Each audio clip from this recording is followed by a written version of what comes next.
You know that weird moment when you check your bank account? Not obsessively, not in panic mode, just casually. And for the first time in your life, there's actually money there? Not rich money, not life-changing retire tomorrow money, but real money.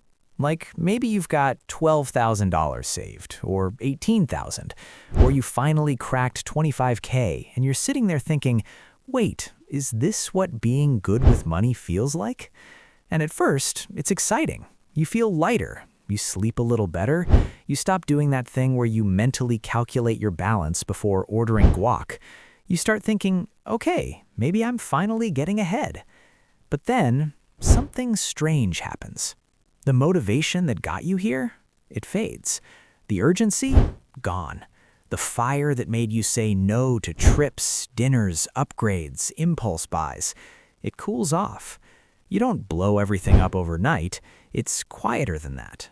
You just stall. Saving slows down. Investing feels confusing. You tell yourself you'll optimize later. And months, sometimes years, pass, and you're still hovering somewhere between $10,000 and $50,000, wondering why this next stretch feels so much harder than the first. Honestly, this is the part of the journey where most people disappear. And yeah, I know that because I spend way too much time thinking about money, like not just numbers, but the psychology of it. Why some people build momentum almost effortlessly after a certain point, while others get stuck in this invisible financial mud for years, even decades. I've watched friends do it. I've done parts of it myself. I've obsessed over it more than I probably should. And here's the thing most people never tell you. The jump from 0 to 10K is mostly about behavior, but the jump from 10K to 50K, that's about identity, patience, and rewiring how your brain understands progress. In this video, I want to walk through why this range, the 10K to 50K zone, is where motivation dies, why it feels like you're doing everything right but nothing is happening, and what actually separates the people who quietly push through from the ones who stay stuck here forever. Not with hype, not with hustle talk, just a real honest look at what's going on under the surface and what to do about it. So yeah, if you've ever thought, I'm doing okay, so why doesn't this feel better? This conversation is for you. The first problem is psychological, and it's subtle. When you hit $10,000 saved, maybe even 15K or 20K, your brain throws a tiny celebration. Nothing dramatic, just a quiet internal voice that says, okay, I'm safe now. And compared to where you started, that's true. You're not drowning anymore. You've got a cushion, a buffer, a little breathing room. But here's the trap. Your brain doesn't understand scale very well. To your nervous system, 10K feels massive if you used to have $400 and a maxed out credit card. It feels like you climbed a mountain. So your brain does what it's designed to do. It conserves energy. It eases off the gas. This is why people start loosening habits right here. They stop tracking every dollar. They upgrade the apartment just a bit. They finance the nicer car because, hey, they've earned it. Nothing reckless, nothing obviously stupid, just enough lifestyle creep to quietly absorb what could have become momentum. I've seen this play out so many times. Someone gets to 12K saved and suddenly they're like, I don't need to be so intense anymore.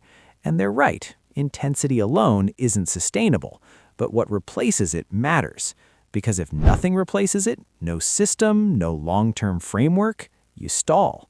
And this is why 10K to 50K feels harder than 0 to 10K. At the beginning, fear drives you.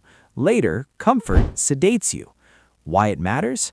If you mistake relief for arrival, you stop building. Actionable takeaway? Mentally reframe 10K to 20K as financial stabilizers, not wealth.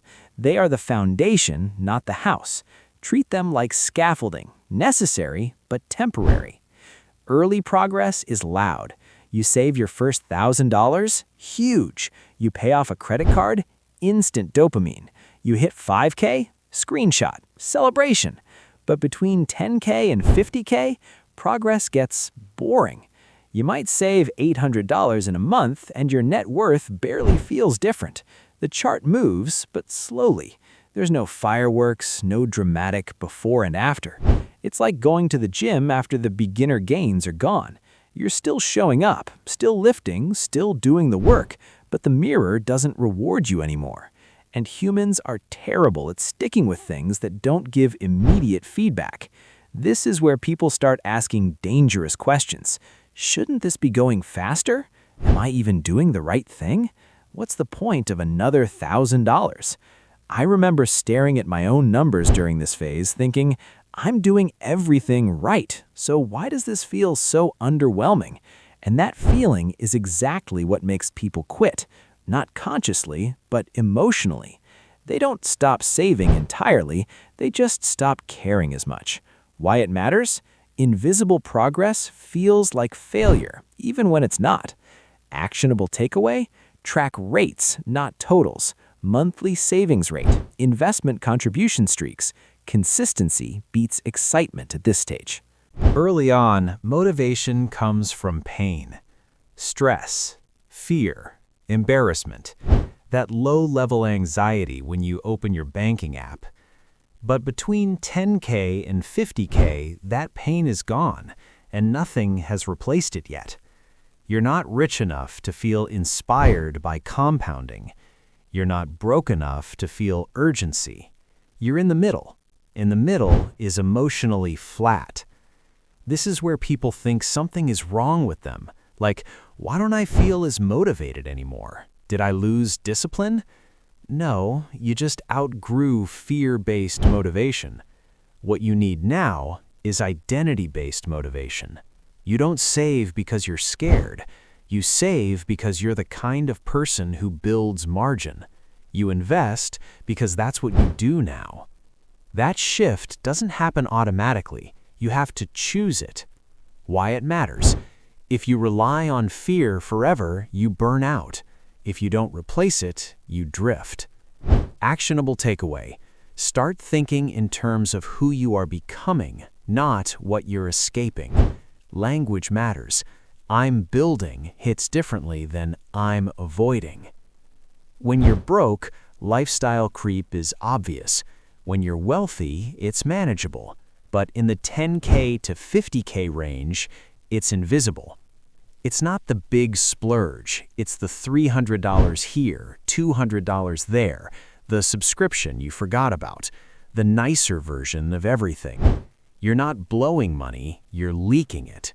And leaks kill momentum quietly.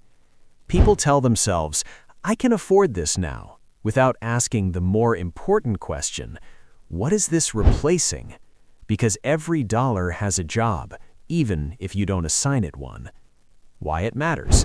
Small upgrades compound just like investments, unfortunately. Actionable takeaway. Audit lifestyle upgrades once a year, not to cut joy, but to make sure joy is intentional. This is the stage where you start comparing yourself to people who are way ahead or way behind. You see someone with 200K invested and feel behind. You see someone living paycheck to paycheck and feel complacent. Neither comparison helps. Social media makes this worse. Everyone's either flexing or pretending money doesn't matter. Both distort reality. And comparison messes with your pacing. You either rush into bad decisions or slow down because you're doing fine. Why it matters?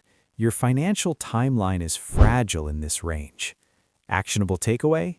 Compare yourself only to past you and to your own plan. Anything else is noise.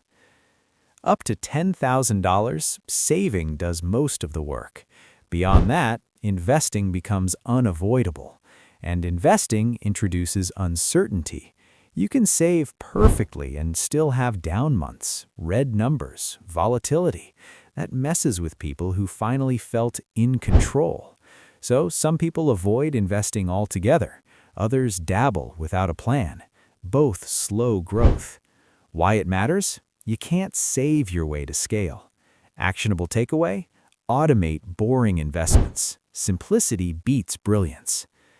This is the quiet, existential moment nobody talks about. You've done what you were told, you saved, you were responsible, and yet life doesn't feel radically different. So people start questioning the whole thing. Is this even worth it? Yes, but not in the way you expect yet. This stage isn't about lifestyle transformation. It's about building optionality. And optionality only reveals itself later. Why it matters? Quitting here delays freedom more than any other point.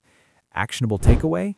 Re-anchor your why to future flexibility, not current comfort. The people who make it past 50K don't suddenly become smarter. They just stay boring longer than everyone else. They accept slow progress. They build systems. They stop needing emotional validation from money. And one day, almost momentum shows up. Compounding kicks in, confidence returns, and suddenly the thing that felt impossible feels inevitable. If you're between $10,000 and $50,000 right now, I want you to hear this clearly. You're not stuck because you're bad with money. You're stuck because this stage asks more patience than praise. This is the awkward middle, the part nobody posts about, the chapter where the work is quiet and the rewards are delayed. But it matters, because everything after this gets easier because you didn't quit here. So don't rush, don't panic, don't sabotage something solid just because it isn't exciting yet. Stay boring, stay consistent, stay kind to yourself. You're closer than it feels. And yeah, most people quit here. You don't have to. Got it. Here are 5 additional paragraphs you can append seamlessly to the conclusion. Same tone, same rhythm, no structural reset, just a deeper emotional landing. And if I'm being honest with you for a second, this phase messes with your head more than any other. Not because it's hard in a dramatic way, but because it's quiet. There's no emergency pushing you forward anymore, but there's also no visible payoff pulling you ahead. It's just you, your habits, and a long stretch of road that looks suspiciously the same day after day. That kind of quiet is uncomfortable. Humans aren't great at trusting silence. This is usually where people start searching for shortcuts, a better strategy, a hotter investment, a more exciting plan. And sometimes those work, but most of the time, that urge is just boredom wearing a clever disguise. The truth is, the boring plan you already have probably works. It's just not entertaining you anymore. And that doesn't mean it's broken. It means you've reached the part where discipline stops feeling heroic and starts feeling routine. I think a lot of people secretly believe that once they're good with money, it should feel good all the time. Calm, confident, empowered. But real progress doesn't feel like that. It feels repetitive. It feels unremarkable. It feels like doing the same right things long after the applause stopped. And that's not a flaw in the process. That is the process. One day, way later than you expect, you'll look up and realize you're past this phase, past the 50K mark, past the doubt, past the constant second-guessing. And it won't feel explosive or cinematic. It'll feel quiet, almost anticlimactic. But you'll also notice something else. Money doesn't occupy your thoughts the same way anymore. You're not obsessing. You're not stressed. You're not constantly negotiating with yourself. You're just steady. So if you're still in it, still stacking, still showing up, still wondering if this stretch is supposed to feel this dull, I hope you don't mistake that feeling for failure. This is what staying the course actually feels like. Not exciting, not glamorous, just solid.